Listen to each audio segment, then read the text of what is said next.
been advised to give a statement every time we're going to cover this case, and it'll be very brief. YouTube allows educational content, and this could also include graphic content or things of that nature that could describe certain situations. Reading a court transcript falls under that because it's educational content, and I will be providing context to this educational content. There are no images other than photos of the attorneys involved in the case, but nothing else further. Describing what is happening in court, it's only to educate about this case. Okay, guys, so we got to start reading right away with these transcripts how Friday morning started. One of the first paragraphs already right there is catching my eye. Good morning, says the court. Welcome. Please be seated. Earlier this week was discussed a defense application in relation to a juror. I have reviewed the record and the parties' submissions, and we have questioned the jurors. The defense application is denied. So if you guys remember, the defense put in an application saying that if you guys are going to dismiss juror number 6, juror number 7 should also be dismissed. Okay, so juror number 7 still sounds like juror number 7 is sitting there in the jury. So there's that. The other things that they got into as far as argument is whether we're going to know One Stop's identity. I need to understand why the identity of some of these rug dealers is being concealed. One Stop, Baby Girl, Guido, all these people. So that's also kind of being looked into, and that was denied as far as all of that information being revealed. These are actual criminals, right? They're rug dealers. Okay. They're breaking the law. So I'm not really sure why we're concealing their identity. If anything, it should be blasted like everybody else's. Just my thought. I don't know. I feel like we're doing a better job in protecting the rug dealers than we are, all these other people, the Jane Does and the Mias and all these people. Let me know what you guys think in the comments. Let's get into Brandon Paul's testimony, and do me a favor, hit the like button. It doesn't hurt at all to just hit the like button. Super chat, my pay links are in the description box. We are in the long stretch next week. Potentially, we might be doing verdict watch. Let's go. The government calls its witness Brandon Paul. Good morning, Mr. Paul. Good morning. Mr. Paul, do you recognize the individual on this photo? I do. Who is that? Sean Combs. How do you know Mr. Combs? That was my former boss. What was your position under Mr. Combs? An assistant to him. How long did you work as Mr. Combs' assistant? Around 18 months. And during what time frame? Late 2022 to March of 2024. What was the last date of your employment? March 25th, 2024. What happened on March 25th, 2024? I was arrested at the Opelika airport when we were on our way to a family vacation. Where is the Opelika airport? Miami, Florida. Why were you arrested? Possession of Coca-Cola. Why were you in possession of Coca-Cola? It was in my go yard, which was my bag for personal assistant duties. Why was Coca-Cola in your go yard bag? I was sweeping his room earlier that morning and put it in my bag to put it somewhere else and forgot about it while I was packing. When you say his room, whose room are you referring to, Mr. Combs? We'll circle back to this, Mr. Paul, but first I want to talk to you about how you came to work for Mr. Combs. Where are you from? Cleveland, Ohio. Did you go to college? I did. When did you graduate? 2022. What did you do after you graduated? I built a studio in my parents' basement with my dad's, pursuing music production. So it was a music studio that you built? Correct. Approximately when did you learn about the position as Mr. Combs' personal assistant? In the middle of 2022, a couple of months after graduation. How did you learn about this position? I was called to help direct the Crew League season 4, which was owned by Revolt through Eli Marone. Do you recognize the individual in this photo, Mr. Paul? I do. Who is it? Eli. Can you explain to the jury who Mr. Maroon is? He was a former assistant to Mr. Combs and also helped with his tour management, other things. And his Maroon is the individual who told you about the personal assistant position for Mr. Combs? Correct. When Mr. Eli told you about the assistant position, what, if any, advice did he give you? He told me to get in, to get out. If you have a girlfriend, break up with her, and you're never going to see your family. What did you understand him to mean when he said to get in, to get out? Build a Rolodex of, clientele and get out. In other words, make connections. Is that right? Correct. And what did you understand him to mean when he said break up with your girlfriend? Just that it was going to be a really tumultuous job that required all of my attention. Same thing about never seeing your family? Correct. Did you interview for the position, Mr. Paul? I did. When was that? I would say late October, early November of 2022. Where did the interview take place? At Mr. Combs' residence in Los Angeles. Did you remember the address? Do you remember the address of the residence? At 200 South Mapleton Drive. What happened once you arrived at Mapleton address for the interview? I arrived, I entered the middle gate. A former assistant let me in, and I went to the left of the house where the security office was, walked in those doors, was greeted by a security officer, and gave him my ID. They scanned it, I signed an NDA, and then I walked to the home office inside of the house. Who was in the home office when you arrived? Christina Coram and Frankie Santella. Who is Frankie Santella? He was Puff's music manager. Okay. Do you recognize the individual in this photo, Mr. Paul? I do. Who is that? Frankie Santella. He is one of the individuals who was there in the home office that day. Correct. And who is Christina Cora? That is Puff's chief of staff. Did you know her by any other name? KK. Okay. Do you recognize the individual in this photo, Mr. Paul? I do. Who is this? KK. I had about a 20-minute interview, and then they asked me how soon I could start. Did you accept the position? I did. When did you start working as Mr. Combs' assistant? I had to travel to Nebraska because my dad was recently diagnosed with prostate cancer to catch a football game where he went to college.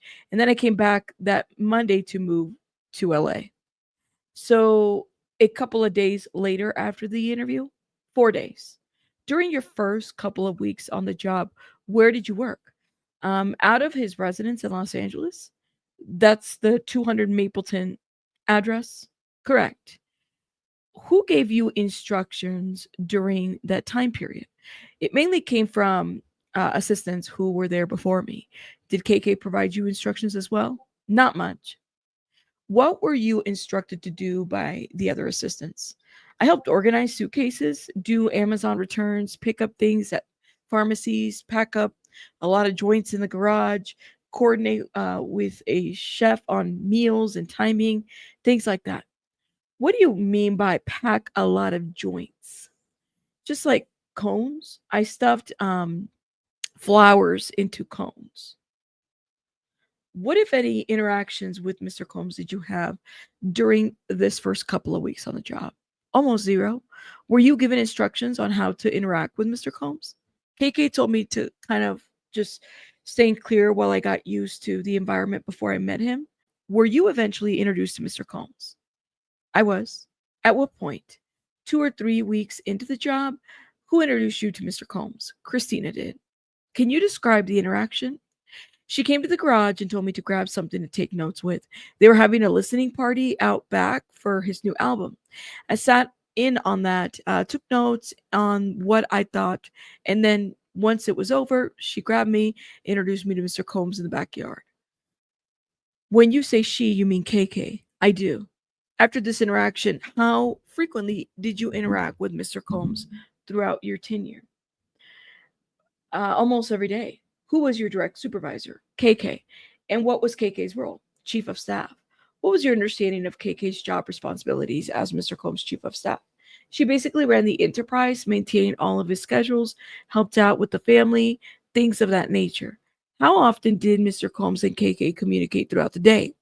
Like all day, every day? How did they communicate? Text, phone calls, in person?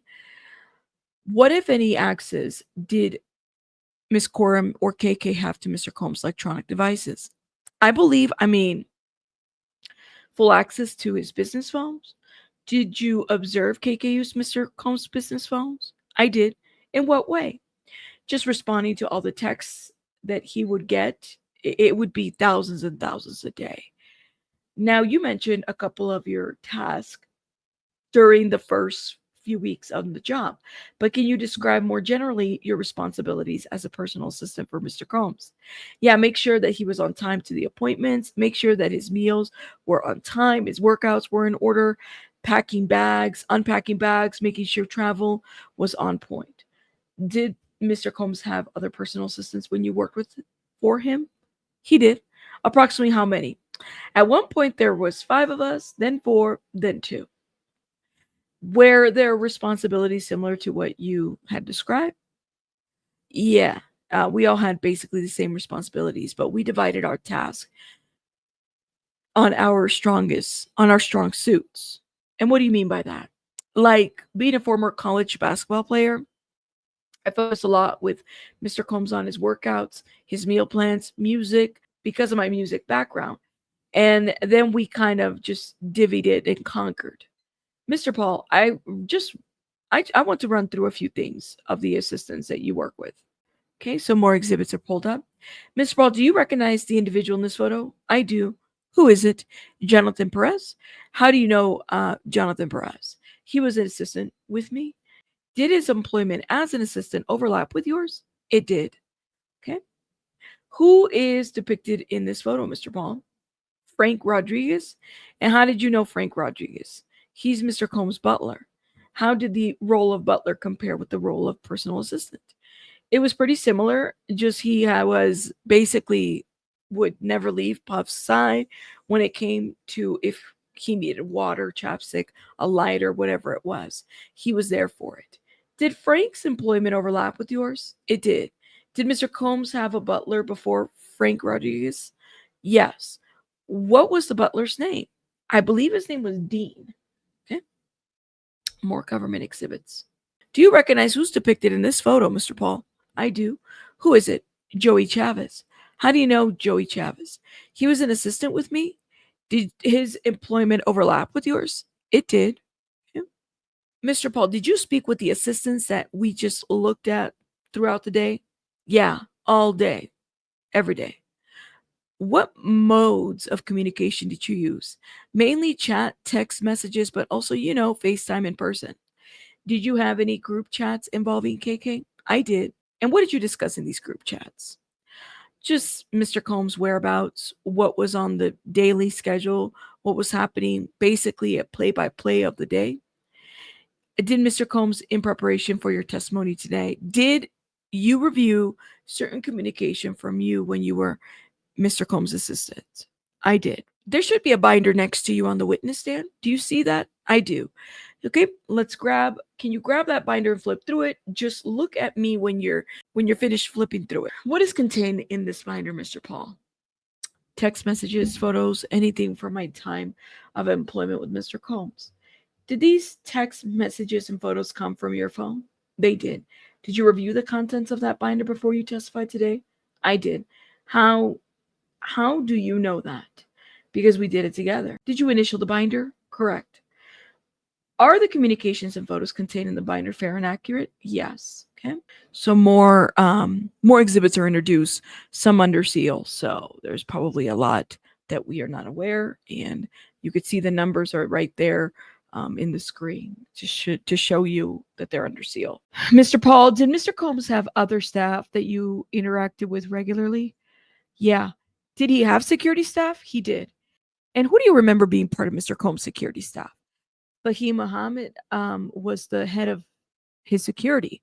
Duke Ellington and Abdul were like the Miami main guys. And then J9, who was also known as James, and Deontay were the LA guys. Okay. Mr. Paul, do you recognize the individual in this photo? I do. Who is it? Fahim. Do you know Fahim by any other names? We used to call him Fa. Okay. Mr. Paul, do you recognize this individual, Mr. Paul? I do. Who is this? J9. Do you know J9 by any other names? Just James. Can you remind the jury of what James' position was? He was basically Puff's driver, also security. And he was primarily located in Los Angeles, you said. Yes. Mr. Paul, how many hours per week would you typically work as a personal assistant? Anywhere from 80 to 100? How many days per week? It varied depending on his schedule and what assistants were around, but anywhere from 4 to 6. Were you off on the days that you didn't work? I was always on call. Were you paid a salary? I was. What was your salary? 75,000 to start? And did that eventually change? January of 2024, I got a raise to 100,000. So you started being paid 100,000 in January of 2024? Correct.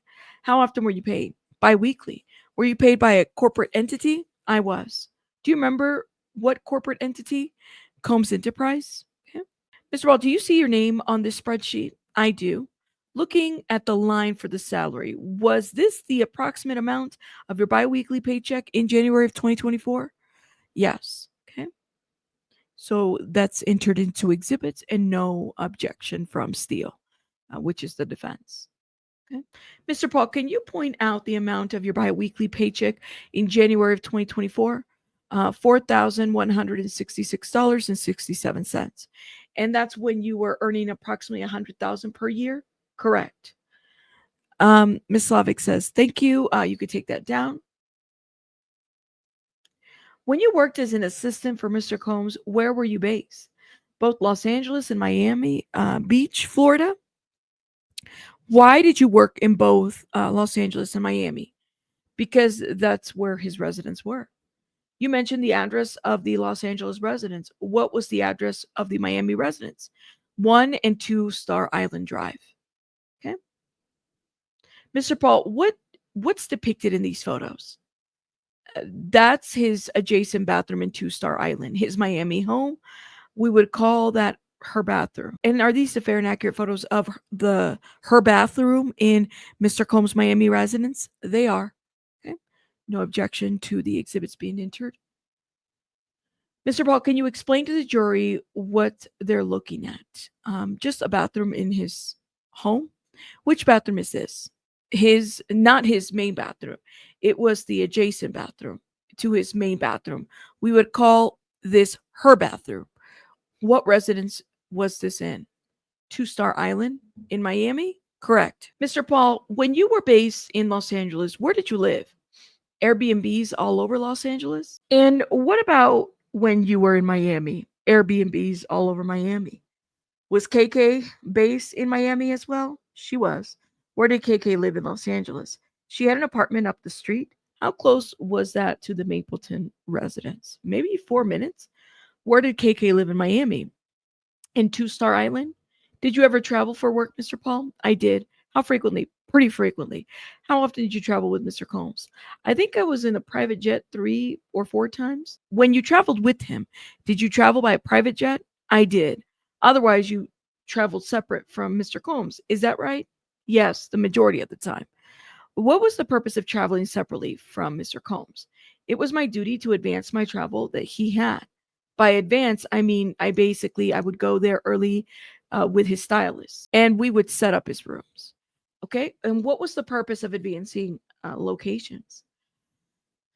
Just so when we walked in, everything was seamless and he had everything he needed. Did others travel with you when you advanced locations? Yes. Who was that?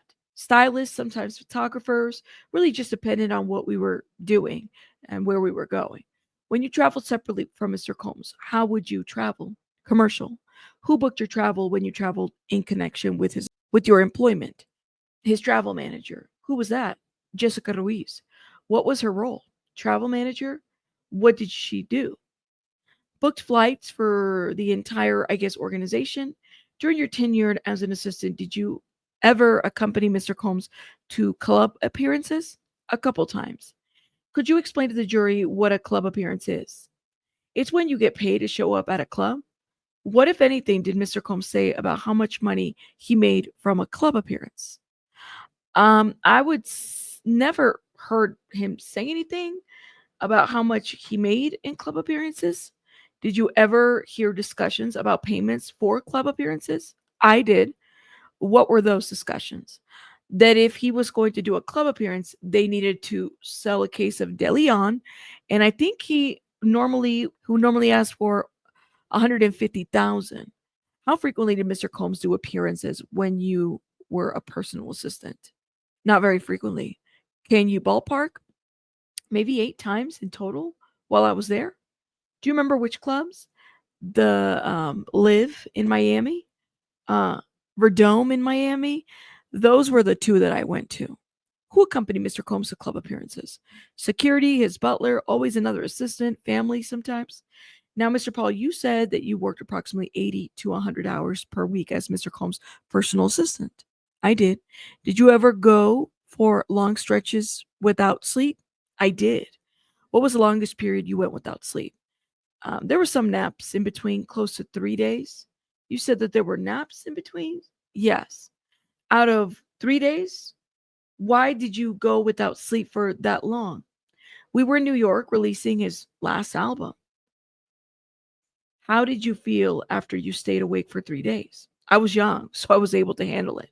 What, if anything, did you do to stay awake and alert during your employment for Mr. Combs? Prescription Addy and the rare use of Coca-Cola. Prior to working for Mr. Combs, what, if any, rugs did you take? Smoke flower? No other rugs? No. So, just stepping back a little bit, Mr. Paul, can you describe the work environment when you were Mr. Combs' assistant? I mean, it was intense. There was a lot to get done, but we managed. How would you describe the mission as Mr. Combs' personal assistant? Just make sure he's always happy. And what happened if Mr. Combs wasn't happy? I mean, he would just do whatever we could to make sure that that didn't happen. What, if anything, did Mr. Combs say if you told him no? That he doesn't take no for an answer. What was Mr. Combs' expectation of his assistants? He used to say that he wanted us to move like SEAL Team 6. What was your understanding of what he meant by moving like SEAL Team 6? Just being militant, get things done without him asking, nothing taken by surprise? Was there ever a time that Mr. Combs fired you? There was. How many times did he fire you? 2 or 3 times? Is there a particular time that stands out to you in your mind? Yeah, there was one instance. Approximately when was that? I was I want to say late October, early November of 2023. And what were the circumstances? I forgot his Lululemon fanny pack when he wanted to go on a walk. What do you remember Mr. Combs saying to you after you forgot his Lululemon fanny pack? Just like, I don't want to see your face, call KK, tell her you're fired. What was Mr. Combs' demeanor when he said that to you? Just as if like a parent or a coach was disappointed with you? What was his tone? Angry. Had you ever seen Mr. Combs angry like that before? Rarely. What did you do after he fired you? I went to Lululemon, bought a fanny pack, gave it to the assistant who came in to cover me, and I went back to my Airbnb. Did you call KK? I did. What did she say? Just to lay low for a little bit, and that's when she'll figure it out, and everything should be fine. What did you do next? Lay low, took her advice. Did you eventually resume your job? I did. How did that happen? I advanced London after his birthday, and a few days after being in London, I saw him again, and he was like, "Oh, hey." I was like, "Hey, who told you to advance London?" KK. By advancing to London, you mean setting things up before Mr. Combs arrived? Correct. Did you ever speak to Mr. Combs about this incident? No. Did you ever speak to KK about it? A few times. Did you ever bring concerns to human resources when you were Mr. Combs' assistant? No. Why not? I mean, it just wasn't a thing. And what do you mean by that? I mean, HR even forgot to pull my federal taxes like my first 6 to 8 months. So if we had problems, we'd go directly to Mr. Combs or Christina. Okay? And before we move on, Mr. Paul, did you ever receive a subpoena requiring you to testify at this trial today? I did. And is there also another order compelling you to testify even if your testimony might incriminate you? Yes. What is your understanding of what the order requires you to do? Tell the truth. What is your understanding of the protections that you get under this order? That what I say can't be used against me.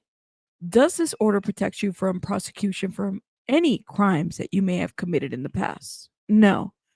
Does this order protect you if you lie today? No. In other words, you could still be prosecuted for perjury if you lie. Yes. Mr. Paul, did you ever witness Mr. Combs using rugs while you were an assistant? I did.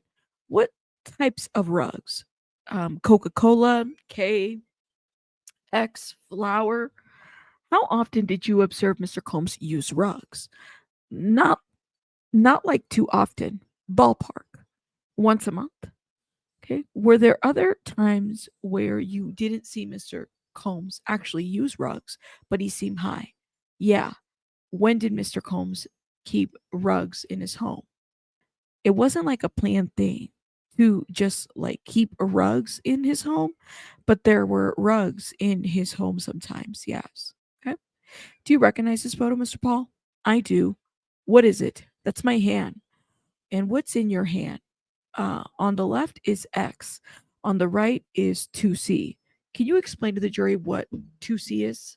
It's basically just K and Mall in powder form, dyed pink for aesthetics. Okay. Did you take this photo? I did. When did you take it? Really early in my employment in the first week of the New Year's of 2023. Where was this photo taken? In the offices of his Mapleton home. And when you say his Mapleton home, you mean Mr. Combs? Yes. Why did you take this picture? Because it was left on the desk and me not knowing? Being new and not knowing where it should go. I sent it to the assistants asking where I should put it. Do you remember what you ultimately did with the X and 2C that was in your hand? I assume I put it in one of his bags. Mr. Paul, were you ever instructed to obtain rugs for Mr. Combs? I was. Who instructed you to obtain rugs for Mr. Combs? He did, himself, or other assistants. What type of rugs did you buy for Mr. Combs? Flour, Toonsy, uh, Coca Cola, K, uh, and X. Let's start with flour. How often did you buy flour for Mr. Combs? Whenever we were low, I would say like once every 2 months. And in what quantities did you buy flour? We bought two different strands, 8 ounce each. What do you mean by two different strands? There were two types of flour strands that he liked. Which ones were those? King Louis and Sunset Sherbert. How much did you pay for these flour purchases? In total, it was 4,200. Who did you buy flour from? Philip Pines. Do you recognize the individuals in this photo? I do. Who is it? Philip Pines? Who is Mr. Pines? He was one of Pub's former assistants before me. And you brought flour from Mr. Pines? I did. Okay. If you can take that down, Miss Foster. Besides flour, you said that you were instructed to purchase X, Coca Cola, Tootsie, and K, right? Yes. You explained that Tootsie is the pink powder that we saw in the previous photo. Yes. What is K? Horse tranquilizer? Are you familiar with the term K pops? Yes. What does that mean? It's like K in the form of a lollipop, in a lollipop form. How many times did you buy those types of rugs for Mr. Combs? Less than 10? More than 5? In what quantities did you buy the rugs? I mean, I would consider what I would consider personal use, 1 to 2 grams at a time. How much did you typically pay for a purchase? Anywhere from 3 to 500? Now, you said that sometimes other assistants ask you to get rugs for Mr. Combs. I did. Can you explain what you mean by that?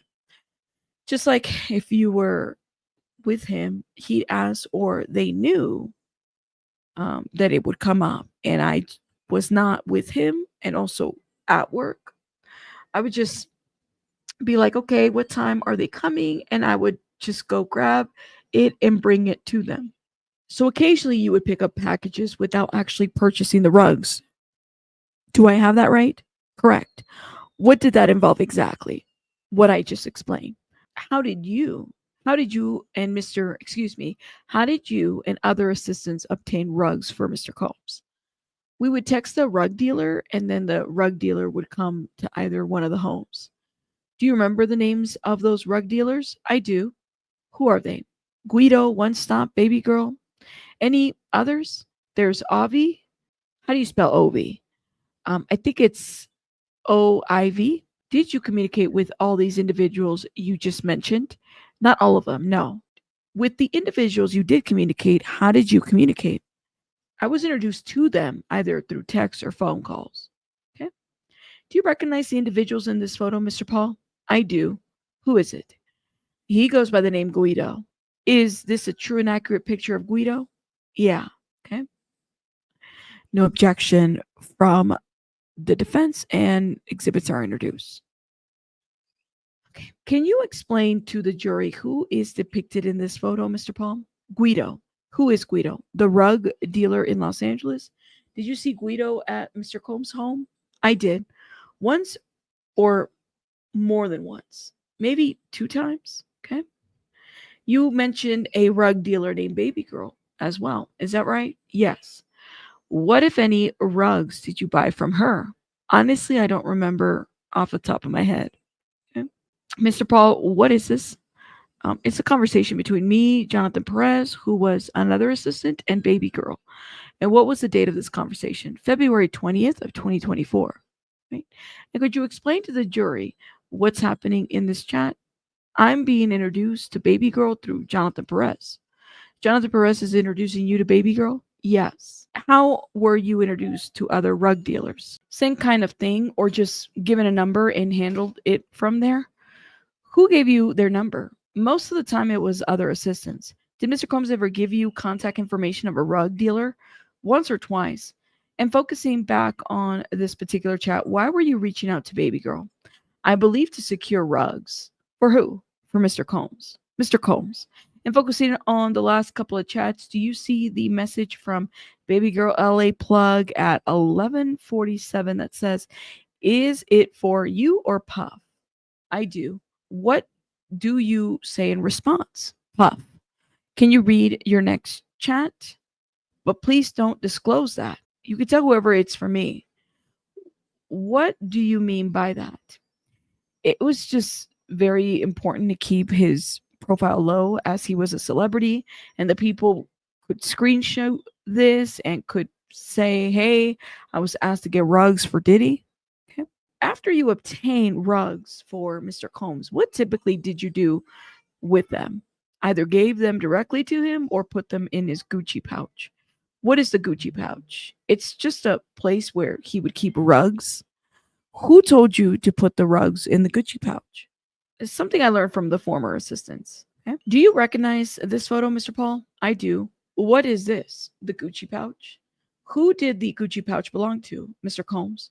Where did Mr. Combs keep the Gucci pouch? Kept it in a backpack or kept it in the room or on his person? Which staff members, if any, handled the Gucci pouch? The Gucci pouch. Assistants.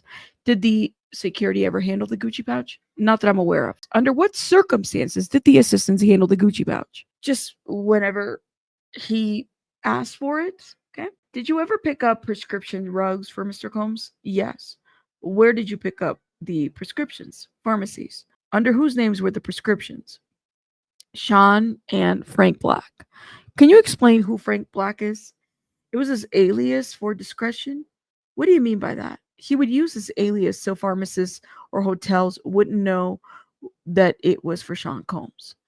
Mr. Paul, are you familiar with Cialis? I am. What is that? It's just another form of saga. Okay. Did Mr. Combs use Cialis? He did.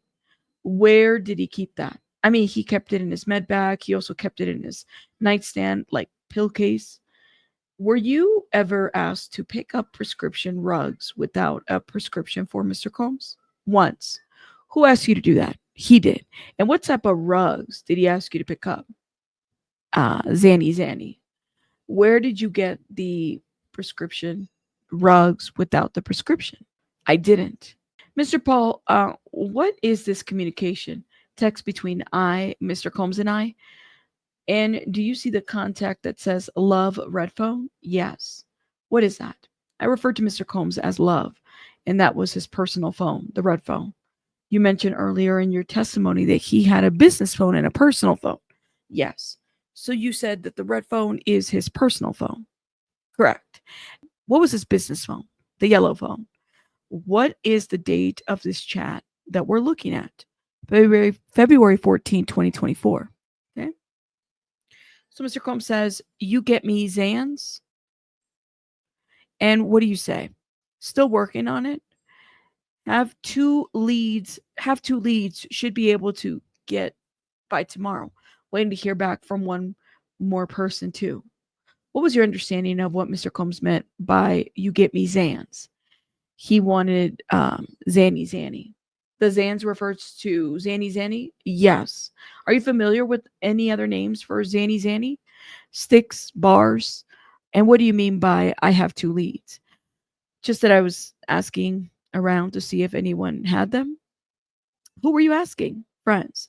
Did you ultimately obtain Zanny's for Mr. Combs? He got it, but it wasn't from me. Okay. Did you speak with other assistants about buying rugs for Mr. Combs? Yeah. In what context? I mean, I guess just talking about it with other assistants? Yeah. Now, you've talked about how much you would have to pay for the rugs that you bought for Mr. Combs. How did you pay for those rugs? Mainly cash? Where did you get cash from? Either from the Gucci pouch or from security? And how many times did security give you cash for rugs? Less than 10? More than 5? Do you remember who specifically from security gave you cash? It was mainly from Fahim or whoever Fahim directed. What did you tell security or Fahim about why you needed cash? That I needed it for PD, who was P. Diddy's personal items? Did you ever make any sort of formal request to get cash?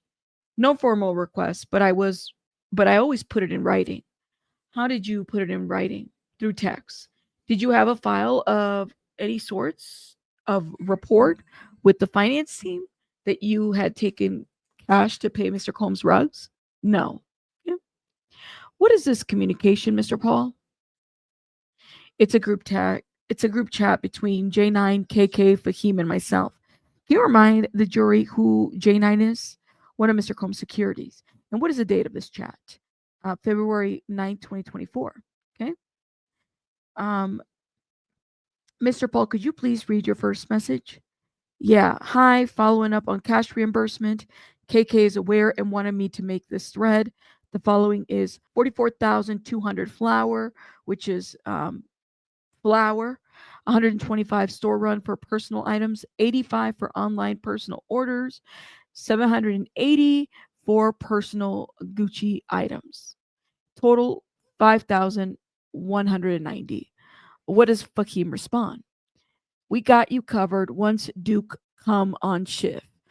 Mr. Paul, focusing on your first message, what did you mean by KK is aware? Just that I told her that I was making this group chat because I hadn't been reimbursed in months.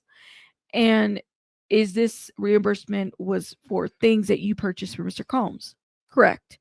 What does $4,200 flour mean? Just as an amount of money that was spent on flour? Are you familiar with any other terms for flour? Weed. What about tree? Sure. Focusing on the line that says $780 for personal Gucci items. What do you mean by that? Hard rugs. And what about Gucci items? What do you mean by that? Exactly what I just said, hard rugs. Okay, and that you later put in the Gucci pouch. I don't know if I put them there. Just that's just the money that I was owed. Okay, and Fakim responds, "We got you covered once Duke comes on shift." Who is Duke? Security in Miami. Okay, Mr. Paul, was there ever a time that you took rugs in Mr. Combs' presence? Once. Approximately when was that? An after party at Coachella? Where were you and Mr. Combs? In a master bedroom of the Airbnb? Where you were working? I was. Can you describe what happened? He had 2C with him. He asked me to try it to see if it was good. Did you did he give you anything? I did it, yes. And what did the 2C look like? It was pink. Have had you ever tried 2C before? Is this something wanted to do? I wanted to prove my loyalty, yeah. How did you feel after you took the 2C? A little euphoric, but I don't think I did enough to actually like feel the full effect. Were you able to continue working after that? Yes. What did Mr. Combs say to you after you took the 2C? He asked if it was good. And then what happened? I said, I think so. And what happened after that? We continued on our night. Shifting to a different topic, Mr. Paul, are you familiar with the term Wild King Nights? I am. Can you tell the jury what Wild King Nights are? Mr. Combs and a significant other were going to a hotel for the night. And what did you understand Wild King Nights to involve? Partying, alcohol, rugs. Okay. Mr. Paul, I've handed you what's in evidence as a sealed exhibit. Okay. Without saying the name, do you recognize the individuals depicted in this exhibit? I do. I'm going to refer to her as Jane. I'm going to ask you to do the same thing. Okay. Okay. Do you know Jane? I do. How do you know her? One of Mr. Combs' girlfriend while I was employed. Did Jane participate in Wild King Nights during your employment with Mr. Combs? She did. Did Mr. Combs have other girlfriends? He did. Did girlfriends other than Jane participate in Wild King Nights? Not that I'm aware of. Mr. Paul, who called these nights, these hotel stays, Wild King Nights? Christina. Did you call them that? No. What did you call them? Just he's going to the hotel.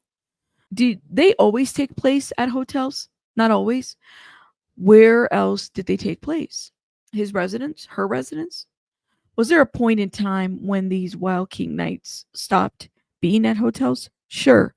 Approximately when was that? After Cassie's lawsuit. What, if any, role did assistants have with respects to Wild King nights? Setting up and cleaning up? Did you personally set up a hotel room for Wild King nights? On a few occasions. And did you personally clean hotel rooms after Wild King nights? On a few occasions. When in your tenure did you begin setting up and cleaning up hotel rooms for Wild King nights? 6 to 8 months in, probably. What, if anything, did KK tell you about the role you should have in Wild King nights? She didn't really want me involved in them. Did she explain why? No. Which assistant primarily were responsible for setting up and cleaning up Wild King nights? Frank, our butler, and Joey Chavez. Approximately how many times did you personally set up hotel rooms for Wild King nights? 3 or 4 times. And who instructed you to do that? Christina. Approximately how many times did you clean up hotel rooms after Wild King nights? Also 3 or 4 times. And who instructed you to do that? Christina. Did Mr. Paul, and I wanted to show you a couple of documents. Okay. Mr. Paul, can you explain to the jury what they're looking at? Yeah, this is from like an iPhone notes app of his schedule that KK would create. And why did you have this note in your phone? Because that's how we refer to our schedules. And you said that KK wrote this note, correct? And what was KK's role in maintaining Mr. Combs' schedule through notes? That was her role. Did you ever make a note like this? No. I want to direct your attention to the third line starting Wednesday, February 8th. Could you please read that from there till Friday, February 10th? Brendan Paul begins reading. Finance meeting at house, then no other work for the day. Jane arrives early Wednesday morning and going to hotel. PD going to dinner with Jane for her birthday. Brendan working on reservations. Be ready for a Wild King night at her hotel. Just finalizing hotel today. I gave her gift arriving Tuesday morning. So we'll send her info so y'all can wrap for him to give when he's ready. Thursday, February 9th, no work. Most likely Wild King night continued at hotel. Friday, February 10th, Jane leaves town around noon. PD has video shoot that night. Frankie has all info and running point on this. Focusing on that entry for February 8th, where it says Brandon working on reservation. What reservation were you working on? I believe it was Nobu. Nobu the restaurant? Yes. Did you make a dinner reservation for Jane's birthday? I believe so. That was on at Nobu? Yes. Then it says, be ready for Wild King night at her hotel. What does that mean? Exactly what it says. Can you explain your interpretation? Yeah, that was he's going to go party at the hotel after dinner. Okay. And it says Jess finalizing hotel today. Just remind the jury who is Jess. That was his travel manager. And for Thursday, February 9th, it says no work, most likely Wild King continues at hotel. What does that mean? That he's just going to continue partying. Okay. Approximately how often did Wild King nights take place? I mean, not extremely often, probably once a month. And you mentioned that Wild King nights took place sometime in hotels. Correct. In what cities did those Wild King nights take place? Los Angeles and Miami? Do you remember what hotels? El Matrage, the London, and then there was one in Miami, the Edition. Whose names were these hotels generally booked? Under assistants' names or under Frank Black? Did Wild King nights ever take place at Mr. Combs' residence? Yes. Which residence? Both Miami and Los Angeles. Did Wild King nights take place in any other residence? Jane's home. Okay. Focusing on the first page, Mr. Paul, what is this? The text message between KK and I. What is the date of this communication? February 19, 2024. All right. Mr. Paul, could you read the first text? PD active now, running to Walmart for them. And KK says, like Wild King mode, active or Gucci bag, active. And what did you say in response? In between the two. Copy. If that makes sense, LOL. LOL. So does this chat relate to Wild King night? Yes. Do you remember where this particular Wild King night was? Jane's residence. And after reading your first text, what? Excuse me, PD active now. What did you mean by that? Just like he was up and moving about? And what did you mean when you said running to Walmart for them? I believe I went to get like soups, towels, and a few other things that they both had requested. Why did you get towels? I don't know. Then KK asks, like Wild King Night mode, active or Gucci bag? Active. What did you understand that to me? Like he is partying and he is getting high. And when you respond in between the two, what did you mean by that? Like I think he's about to start partying and I think he's about to get high. Did you set up this Wild King night? Yeah. At Jane's residence? Correct. So what exactly did setting up a hotel or residence for Wild King nights entail? You would go before he got there. He would call room service, have them bring up extra sheets, extra towels, water, fruit plates, and then myself would bring lights, Astro, Glide, baby oil, liquor, champagne, small toiletries, toothbrush, toothpaste, cologne, that sort of thing. How did assistants know what to bring during Wild King night? We created a running list. We had a lot of lists. Where did you keep the lists? In shared notes, like in the notes apps and shared files, we name PD personal. Who did you share that note with? All of the other assistants. I wasn't the one who created it. You mentioned the Gucci pouch a moment ago. Yes. Did the Gucci pouch go to the Wild King nights? It did. Who brought the Gucci pouch to the Wild King nights? It would be on Mr. Combs' person. You ran through a bunch of different supplies for Wild King nights. Yes. How did you obtain those supplies?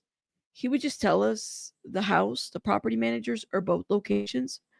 when we were running low and what to order and make sure that we always on stock on everything.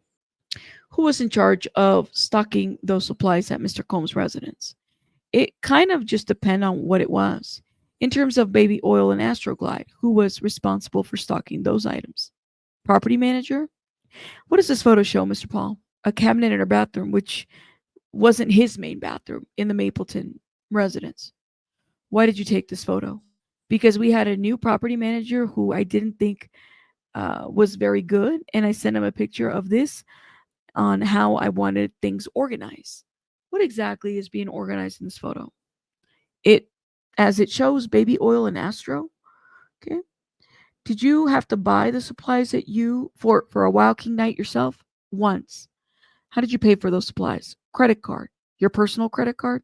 Personal credit card. And when you pay for those supplies with your personal credit card, were you reimbursed? Yeah, it took a long time, but I was. How did the reimbursement process work?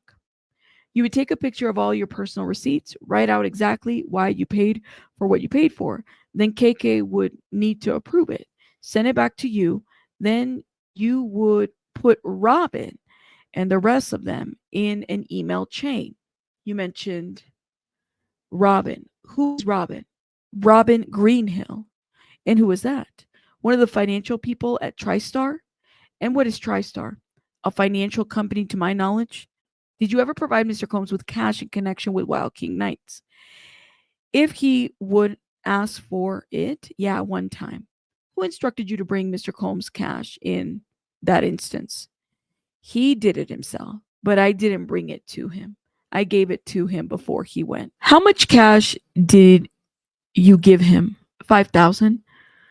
How did you get that cash? Through security? And you said this was before Wild King Nights. I did. Who specifically from security, if you remember? I don't. Were you aware of other assistants bringing or getting cash for Mr. Combs before Wild King Nights? Yeah, once or twice. Did assistants typically deliver cash to Mr. Combs before Wild King Nights? I don't know the exact answer to that. It just varied on the situation. Were you aware of any instances in which cash was delivered during Wild King Nights? One time. What were those circumstances? Frank left it at the front desk of a hotel. Frank left cash at a hotel? Yes. And did Frank tell you about this? Yeah, because I was like, where are you going? He said, I have to run back to the hotel. What did he tell you about leaving cash at a hotel? That he left it at the front desk. How did he leave it? I believe in an envelope. Mr. Paul, were there ever times that Mr. Combs contacted you during a Wild King night? A couple. How would he contact you? Via FaceTime or audio text message? Mr. Paul, can you explain to the jury what this shows? Just like outfits from S stores? Why did you take this photo? He had asked me to run to the S store, so I took pictures of things, sent it to them, sent it to him. He never responded, so I went back to his residence. And who was with Mr. Combs at the time that he made this request of you? Jane. And you said he didn't respond? Correct. So what did you do? I went back to his residence. Okay. Mr. Paul, you also mentioned that you cleaned up hotel rooms after Wild King Nights. Do you remember that? Correct. Approximately how many times did you do that? 3 or 4 times? What did that involve? Just going to the hotel room after he left, putting on gloves and putting towels and sheets in a nice pile, cleaning up as best you could, throwing out empty bottles of baby oil, liquor, just cleaning in a sense. You said that you put on gloves. Yeah. Why did you put on gloves? For sanitary reasons? What, if anything, did you observe when you cleaned up hotel rooms after Wild King Nights? Just that it was kind of in disarray. Did you ever observe rug residue? One time. And can you explain what you saw? I saw a white powder substance. I don't know what it was. What was the purpose of cleaning up hotel rooms after Wild King Nights? To avoid getting damages charges. Did you leave tips for hotel cleaning staff? I did. In cash? Yes. How did you get the cash for the tips? I always had some cash on me. Was it your personal cash? Yes. Okay. Mr. Paul, what does this photo show? A hotel room after he left? He had left? Do you remember when you took this photo? Sometime in late 2023, I would assume. And was this in connection with your cleanup of a hotel room after a walking night? Correct. Why did you take this photo? To send it to the travel manager to be like, hey, there's probably going to be some room damage charges just in case she wanted to dispute them with the hotel. Can you remind the jury who the travel manager was? Jessica Ruiz. Okay. Now, Mr. Paul, you said that you would set up hotel rooms with a variety of supplies before Wild King nights. Do you remember that? Correct. So typically when you set up a hotel room for Wild King nights, what would already be in the room when Mr. Combs arrived? I guess, what do you mean by that? What supplies did you bring to a Wild King night before Mr. Combs arrived? Toiletries, liquor, candles, incense, baby oil, the glide, the condominiums, liquor, champagne, soup. I mean, the list goes on. And you also testify that Mr. Combs brought his Gucci pouch to Wild King nights. I mean, yeah, I just had seen him bringing it a few times. And just remind the jury what was in the Gucci pouch: rugs. And you testified that on one occasion you purchased rugs for Mr. Combs. Is that right? Yes. And on those occasions, you purchased rugs. Other than flour, can you just remind the jury approximately how much money you paid for those rugs? Anywhere from 100 to 500. Okay. What, if anything, did Mr. Combs do if he needed something during Wild King nights? Call us, as in assistance. You or other assistants, is that right? Yes. And you also testified that occasionally you would clean up after Wild King nights. Is that right? Correct.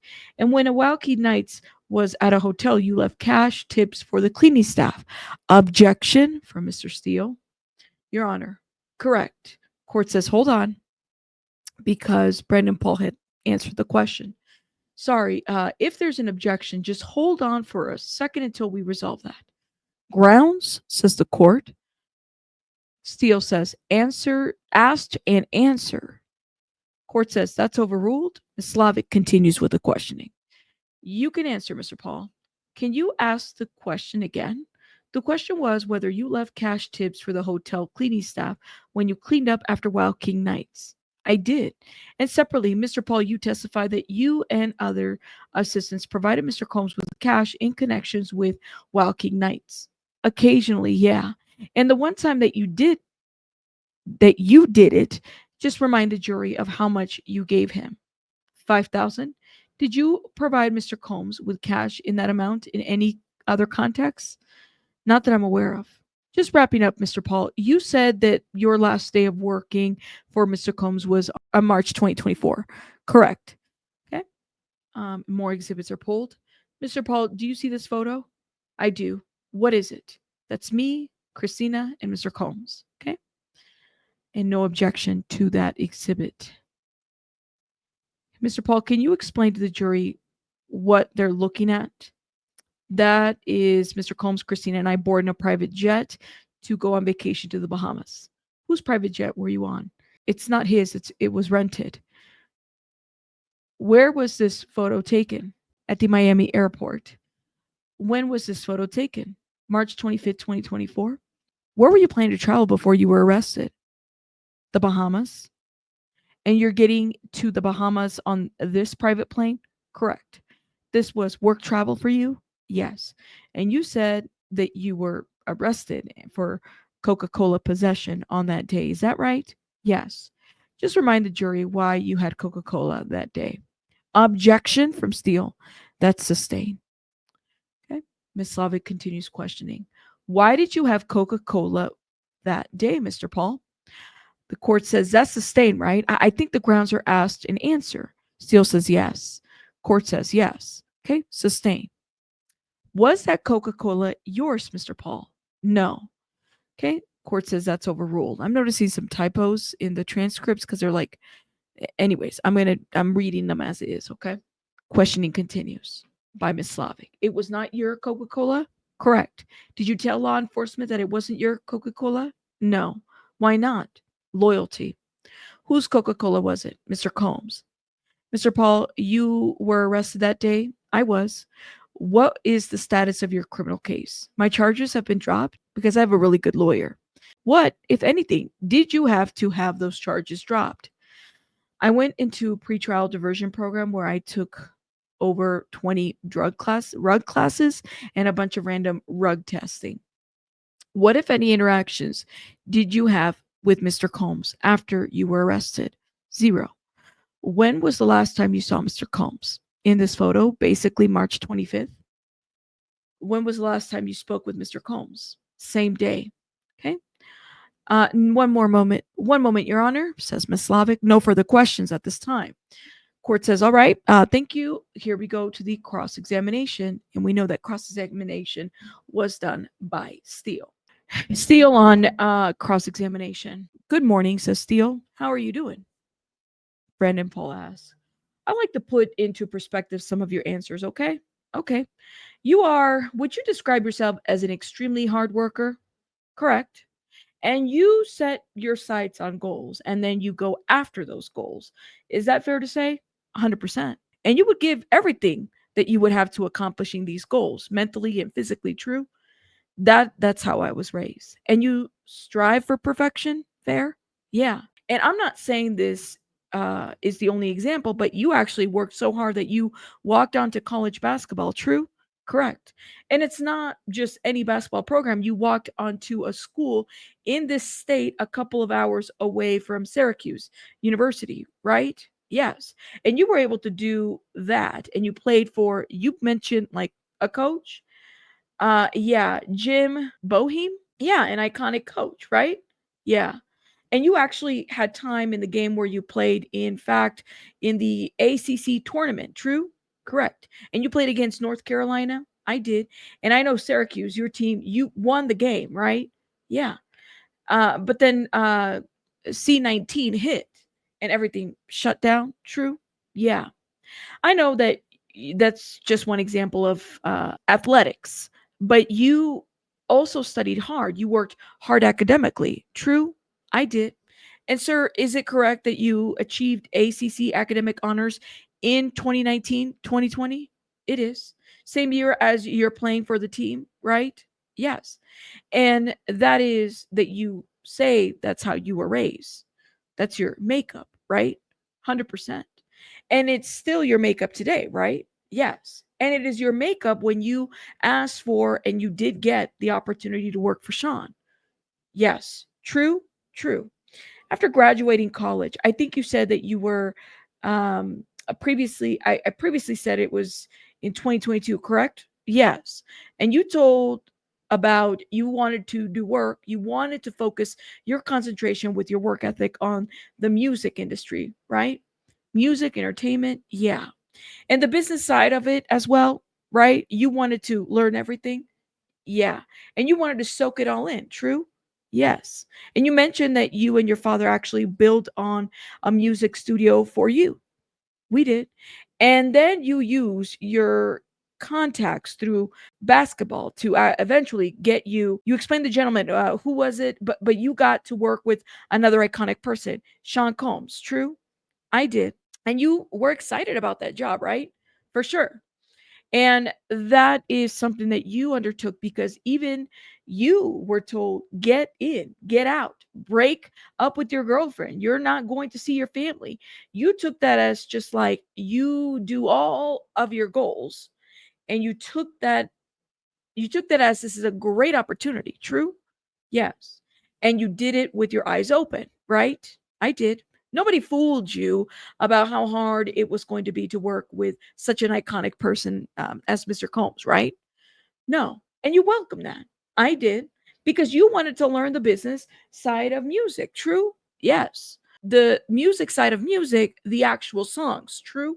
Yes. The production, right? Yep. You were also going to be with a billionaire and see that lifestyle, like how to react and how to attract good people, right? Yes. And you're how old in 2022? 23 years old. And you're making 75,000 a year. True? Yes. And you're getting unbelievable opportunities because of Sean Combs, right? Yes. Now you mentioned some of the things that you did to the jury. They were, important. I'm not saying they're not important, but workouts, meals, and packing and unpacking and traveling, calling and timeliness. Those are all things that you did every day, right? Correct. Because Mr. Combs gets, I think your word was thousands of text messages a day. True? Yes. No one can handle that, right? No.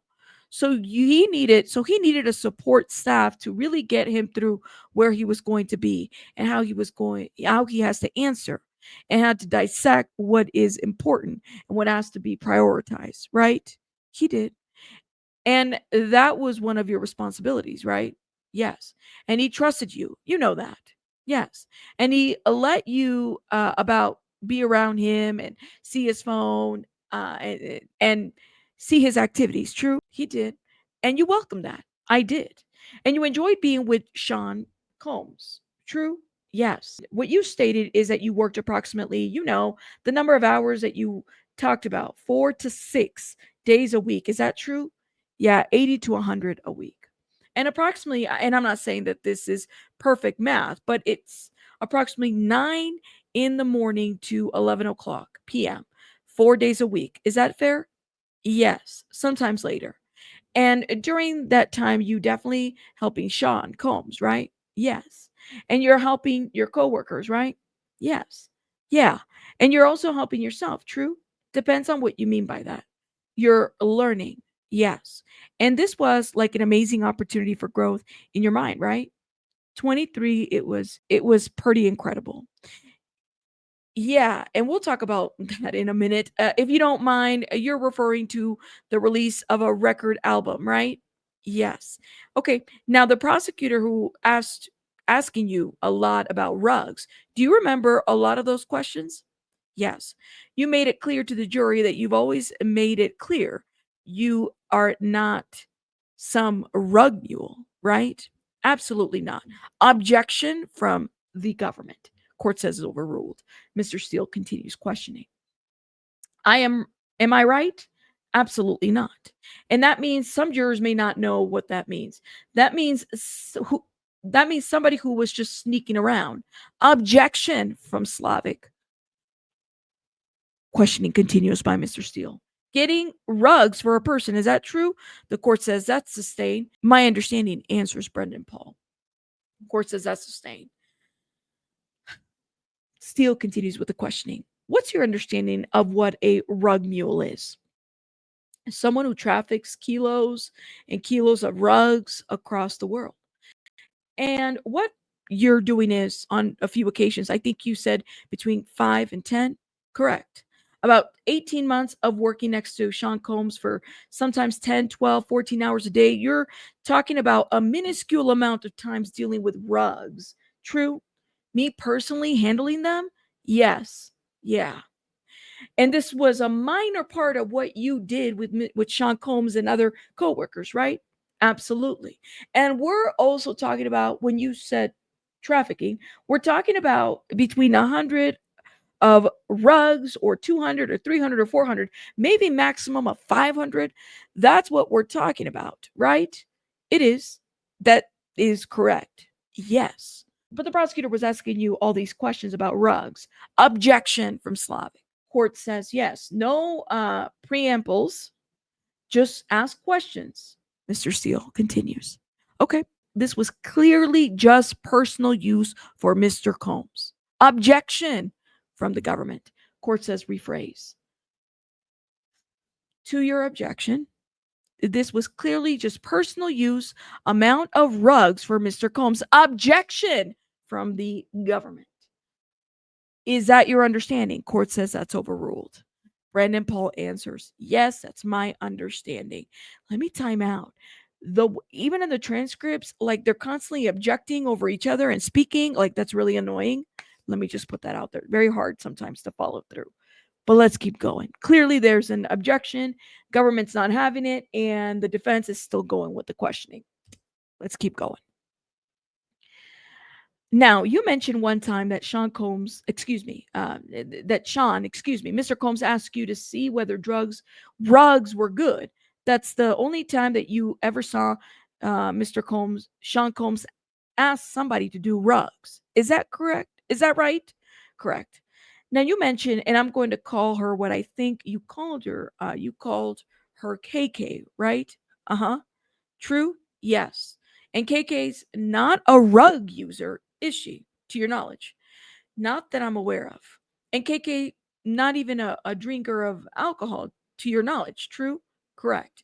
Now, you also asked about Wild King nights, or you called it, I think you know, a hotel night or setup night or something like that, right? Yes. And that was like the rugs. That's also personal to Mr. Combs, right? Objection from Slavic. Court says sustain, rephrase. Steele continues questioning. Did you consider it to be his personal time? Yeah, I considered it to be like an escape, alone time. That's that's because you noticed that it's with his significant other or one of he had several girlfriends. You made that clear, right? Yes. But it was with the significant other, one of the girlfriends, Jane, right? Correct. And it was Mr. Combs' opportunity to escape the thousands of texts and go off somewhere to be by himself along with Jane. True? Yes. And it was just like rugs. That was his personal event. Is that, from your observation, is that true? Objection from Slavic. Court says that needs to be rephrased. Okay. Steele continues. From your observation, that was his personal time, right? Yes. Much like the rugs. Was that his personal use? Objection from government. Steele speaks. Right? The court says sustained. Okay, questioning continues by Steele. Again, they're interrupting each other, and it's so hard to get this, but luckily we have the layout here. Steele continues questioning. Now, when you would set up either a hotel or at a home, did you ever notice Jane to be hesitant when you spoke with her in preparing for one of these nights? I did not. Did you ever notice that she was apprehensive about appearing at one of these nights that you're describing? No. Did you ever afterwards when you spoke with Jane did think that she was in any way sorry or upset with that she participated? Objection, says the government. With Mr. Combs, Steele was still talking. Court says that's sustained. From your personal observation, did you speak with Jane after one of these nights? Almost every time. And did you ever notice anything that would cause you to pause to think that she was not a willing participant? Objection from the government. That's overruled. Absolutely not, says Brandon Paul. Now, if you would have noticed that there was anything of what you believe to be non-consented to sexual conduct, you would have not worked there. True? Objection from the government. Court says that's the same. You mentioned on direct examination, I believe that KK ran the enterprise. Do you remember saying something like that? You saying around there. Okay, now you're not saying a criminal enterprise, are you? Objection from the government. That's overruled? No. You're saying because the title of the company you got paid for was Combs Enterprise, right? Yes. And you would not have worked for a criminal, would you? Objection from the government. That's overruled. Absolutely not. Brandon Paul says absolutely not. And you didn't work for a criminal as you sit here today, looking back, right? Objection, says Slavic. Steele speaks. Am I right? Court says sustain. I didn't hear you, Your Honor, says Steele. You never thought that the King Knights included anything that was criminal. Did you? Objection from Slavic. Overruled, says the court. No. Now you care about your reputation, right? Absolutely. You care about your family. You said that that's how you were raised, right? That's the most important thing to me. And your of reflection on your family. True? 1000%. Now, when you got arrested in March of 2024, you hired one of the best lawyers in the country. True? I did. And your lawyer's here today. He is. And that's Brian Bieber from the state of Florida, right? Yes, sir. And your case eventually, you said you went through some program. I'm not saying it was rigorous, but it got dismissed in the state of Florida, right? Correct. And that's a small amount of rug case, 7 grams. And it was personal use at best, right? Objection from Slavic. Court says sustained. Mr. Steele continues questioning. And the only reason you had those rugs is because you said you were cleaning in Sean's or in or around Sean's room and you found the rugs, right? Correct. And you put them into your bag and you forgot you put them in there when you got on the plane. True? Correct. Sean Combs didn't ask you to bring these rugs with you, right? He did not. He didn't even know you had them on you, right? No. And KK didn't ask you to bring these rugs with you, did she? No. It was a mistake, right? Yes. So when you told the officers everything in that bag belongs to me, you did not realize that you had left his small amount of rugs in the bag, right? That is correct.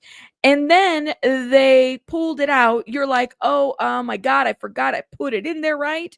Heart dropped. That's it. That's the whole case, right? Yes. And the case is dismissed? Correct. Now, let's talk about you mentioned in 2023, that was an incredible time. True? Yeah. And you started at the very end, maybe November of 2022 with Sean. True? Yeah. And we'll trial period, but we'll we'll say November, December. Yeah. And by 2023, there was a gigantic focus on an album release, right? Yes. And you had front row seats. And actually, your fingerprints are on the album. You participated in that. True? Correct. And you did everything from the business side as well as the music side in the studio or outside of the studio to get the album released. True? Yes. Yes. And you were asked about staying up 3 days, which sounds like a lot, but this was also exhilarating, wasn't it? Correct. You wanted to stay up those 3 days because that's the end of those, because at the end of those 3 days is when the album actually got finished and released, right? I don't know if I wanted to. It was a requirement to get this out on time, true? Yes. And everyone was working like that, right? Correct, including Mr. Combs. Yes. He is not just demanding people to work hard. He's like you. He works hard himself, right? Yes. And when the album was released, do you remember the name of it by any chance? The Love Album, Off the Grid. And it got tremendous receipt by the community, right? It did. That you were getting your lessons, your teachings too. You got a lot out of this, right? I did. The rugs that you saw Sean take at times, yes. You said a couple of times that you noticed that he was under the influence. You watched him take rugs and then observed him thereafter. Yes. And when I say rugs, you call them quote hard rugs, right? Yes. And is it true from your observation, Sean came even more focused on when he was doing under the influence of those rugs? I mean, yeah, he got extremely creative. And it was even better then, from your observation, than when he wasn't on those hard rugs, right? I think it was different. And he would work for hours and hours, notebooks all over, come up with ideas that was just an explosion. And you witnessed that, right? Correct. And he was happy. He didn't hurt anybody, right? No. As of today, Mr. Paul, looking back, would you think that everything that you've gone through, as you sit here today, would you think that you're indebted to Sean Combs for the experience that he has opened up to you? I guess what do you mean by indebted? Was it a good? Did you learn a lot with him? I did. Good experiences? I would say for the most part. And you had no axe to grind against Mr. Combs, do you? Objection, says the government. That's sustained. Mr. Steele continues questioning. You had mentioned with the prosecutors that you received immunity. The Honorable Attorney Bieber got you immunity. Remember those questionings? Yes. And that forces you or compels you to tell the truth, right? That allows you to tell the truth, right? It does. But even without immunity, you were going to tell the truth, right? Objection, says Slavic. Of course. Court says overruled. Of course. Your Honor, may I have one moment to overlook my notes, says Steele. You may. Thank you, Your Honor. Thank you so much, and good luck to you.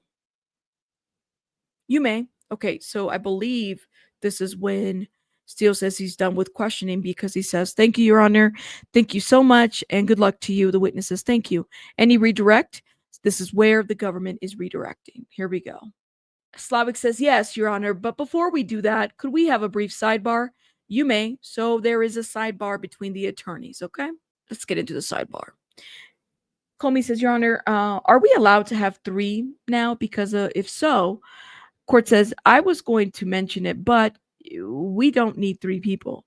We said two. So who wants to retreat?" Agnifil says, "Can I just hear what it is, and then we'll." Court says, "No, let's just have someone retreat. Stick to the rules. So we're going to retreat." Agnifil says, "All right." Shapiro says, make sure you object," says Shapiro. Slavic says, "Your Honor, I believe there was a line of cross from Mr. Steele that opened the door to an issue that I didn't bring up on direct." Okay. On cross examination, Mr. Steele asked about whether the witness understood that anything criminal was taking place in the hotel rooms. I did not elicit on direct examination what, if any, understanding Mr. Paul had as to what the cash that he brought Mr. Combs to these Wild King nights was used for, because my understanding is that he would, well, I didn't know for sure, but he thought it was used for escorts. I understand that that's speculative, and that's why I Steele's line of cross, which also calls for speculation as to whether anything criminal was taking place in those hotel rooms, has opened the door to my questioning. The court speaks. It may in fact have opened the door, but that doesn't, he's still not allowed to speculate. So how do we get around that issue? I think that's fair. It's not, it's what you're saying. But given the questioning, that if you want to probe into what his understanding was, then that would be fair game. In fact, I don't know that Mr. Steele would object to that. Would you? Steele speaks. I would just object. We raised the issue before. It didn't come to your honor before because we resolved it, because it's speculation. I didn't ask him to speculate. I asked, did you know anything criminal? Did you believe anything criminal from what you were doing? I wasn't going to ask him to speculate. Slavic says, Your Honor, it's clearly calls for speculation, and I think we're entitled to ask Mr. Paul the question that I just mentioned to impeach that testimony. Alternatively, we could strike the answer to the question that Mr. Steele asked because it did call for speculation. I think either opens the door to our question or it has to be struck from the record. Court speaks. All right, I understand. Let me look at the transcripts. Okay. Steele says, step back. Yes. Okay, and the sidebar continues. The question that was asked was, you never thought that there was anything criminal involved in the King night, right? Steele says, maybe. It is what you asked, says the court. Whatever was said, says Steele. May not have gotten every letter or every word, but that's what you asked, says the court. So why wouldn't Ms. Slavic be able to ask a parallel question? You didn't establish foundation for asking what his basis was for having one view one way or the other. You asked the question, he answered it. So why wouldn't Ms. Slavic be able to ask essentially the same question? Steele says, because I think we know the answer.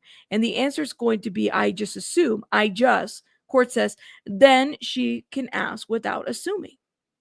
Steele says, it's a dead end to say that because I raised the issue. The government went back to the witness, gave us some notes, and said, I'm just assuming.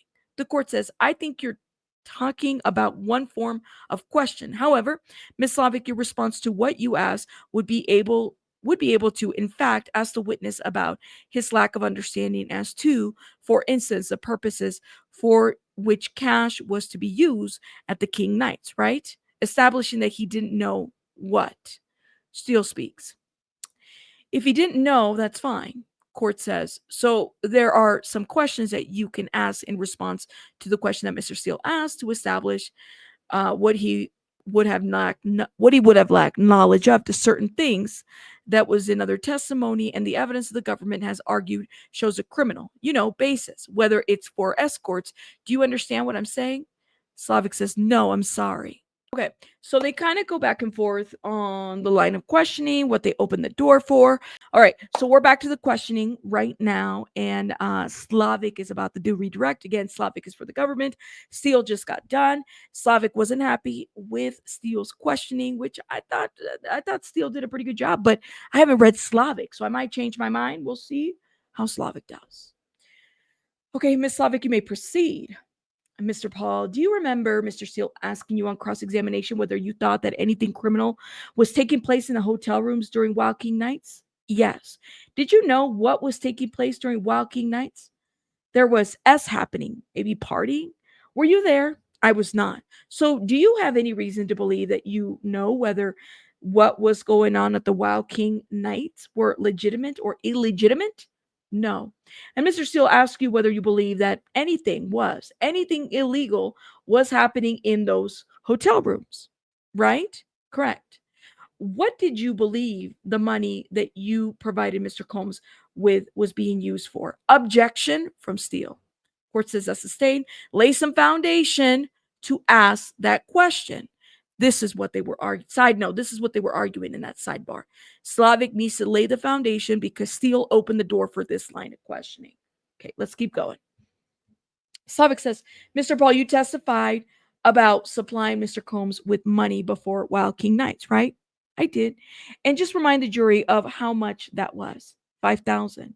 And you set up supplies before Wild King nights? Yes. Objection, says Steele. Okay. You obtained supplies for Mr. Combs during Wild King nights when he needed them during Wild King nights. Is that right? Objection, says Steele. That's overruled. Can you repeat? Asked Brandon Paul. Yes. When Mr. Combs asked you for items during Wild King nights, you provided those. No. When you asked, or excuse me, did Mr. Combs ask you for items during Wild King nights? Once. And then you didn't respond when you got back to him. Correct. Objection, says Steele. Your Honor, court says that's overruled. You've got to get closer to the microphone. You've got to get closer to the microphone. We can't hear you. Slavic continues. So you got things for Mr. Combs before Wild King nights. Objection, says Steele. Court says leading, or Steele says yes. Okay. Can we rephrase some of these questions and then you ask them? Court says, yes, Your Honor, says Slavic. Mr. Paul, what did you supply hotel rooms with before Wild King nights? Objection, says Steele. Court says that's overruled.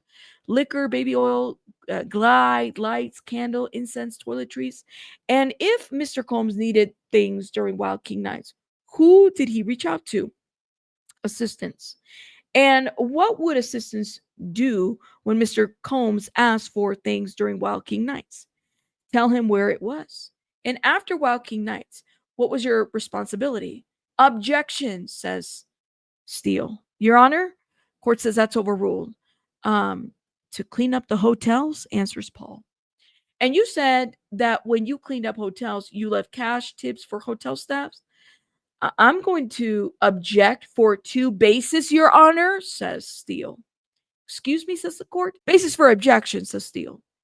Okay, court says, can you just move that microphone closer to you? This is the second time that the court is asking, move the microphone next to him. Like, I'm having to read this over and over just to let you know how crazy it was getting. This court says, can you just move that microphone closer to you? Steele speaks. 2 bases for objection, Your Honor. And now I don't know if he's directing to move the microphone to Steele or Brendan Paul, but this is happening. It's the second time that we've heard this. Okay. Steele says 2 bases for objection, Your Honor. 2 bases? Well, which one? I know one of them. What's the other? Steele speaks. Leading, asked, and answer. Court says, okay, that's overruled. Ms. Slavic continues questioning. Do you need me to remind you of what the question was? Yes. When you cleaned up hotels, you left cash tips for hotel workers. I did. And did Mr. Combs supply you with that cash? No. that was cash that came from your own pocket. Is that right? Correct. Objection from Steele. Court says that's overruled. Ms. Slavic continues. So, and you also testified that you provided Mr. Combs with cash before Wild King Nights once. And what was that amount of cash? Objection, says Steele. Court says overruled. 5,000. So, Mr. Paul, if assistance were available to bring Mr. Combs whatever he needed during the Wild King Nights, what was your understanding of why he needed 5,000 in advance of the Wild King Nights? Objection, says Steele. Court says that's sustained. Mr. Paul, did you have any understanding? Excuse me, strike that.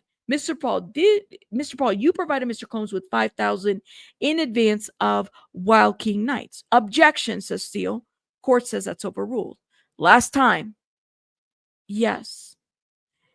Did you provide Mr. Combs with similar amounts of cash in other contexts? Not that I remember. You were asked by Mr. Steele about working for a criminal. Do you remember that? Yes. How many times did you buy rugs for Mr. Combs? Less than 10, more than 5? And did other assistants buy rugs for Mr. Combs? Yes. How often? I don't know. Were you also asked on cross examination about whether you viewed the opportunity to work for Mr. Combs as an unbelievable opportunity? Do you remember that? I do. And you were also asked about whether you thought it was an amazing opportunity for growth. Do you remember that? I do. Can you remind the jury of how your employment with Mr. Combs ended? I was arrested. Sitting here today, Mr. Paul, how do you feel about Mr. Combs? It's complicated. Slavic says, nothing further, Your Honor. Court says, all right. Ms. Slavic, Mr. Steele, anything further? Steele says, thank you. No. All right. Mr. Paul, you're excused. Okay. So we just finished the direct and cross of Brendan Paul. I will say this, guys, like reading the transcripts and kind of reviewing them with you, this definitely does give me a little bit of a different impression. One side, I see that Diddy or Combs Enterprise seemed like it provided opportunities for straight out of college type of students, because it seems like a lot of these witnesses are that, right? On the other side, I also feel like I have to kind of wonder, like, well, to what extent or to what point do some of these 20-year-olds, and I mean, they're not like young 18-year-olds, right? They're 20-year-olds, at least these ones specifically. Capricorn Clark is a whole different story. But these ones specifically, Brendan Paul and like Jonathan Perez, coming out of college, in their 20s, being offered 75,000 straight out of, having going to college. I mean, that's a huge salary jump. That's not something that you see very often, right? Coming out of college. So I do have to kind of wonder, what I make about this. I also feel like the prosecution did blow this up a little bit in terms of, in my opinion, this is just my view, in rug distribution as being something like so huge and so big, which give or take, it sounds like it was for personal use. And the only reason why Paul had the rugs on him was because on that plane was because he just happened to put it there. And it does kind of make me wonder, had he not done that, would there have been that probably wouldn't have been an arrest for Brendan Paul, which would have probably, for the purposes of this case, maybe put him somewhere else. He wouldn't have taken diversion. He wouldn't have needed a lawyer. He would have just, I don't know, would he have needed a lawyer, for that? Would he have gone to diversion? All this other stuff kind of gets into play. It makes me wonder a lot about this. Now, I don't know. Where do you guys weigh this? I thought Brendan Paul's testimony was important because, I think the media had dubbed him the mule, which wasn't even the case. And I think, was it Terrell in my chat? Shout out to Terrell, because he was the one who said, that's not who he is. The reason why we know him like that is because of the Little Rod Jones lawsuit. Now, I also think that we have an interesting take here with TriStar, right? Her role in all of this. That TriStar, the company, with Combs' financial handling of his money. Let me know what you guys think in the comments, and I'll see you guys on the next one. I'll be live tomorrow. Bye, guys.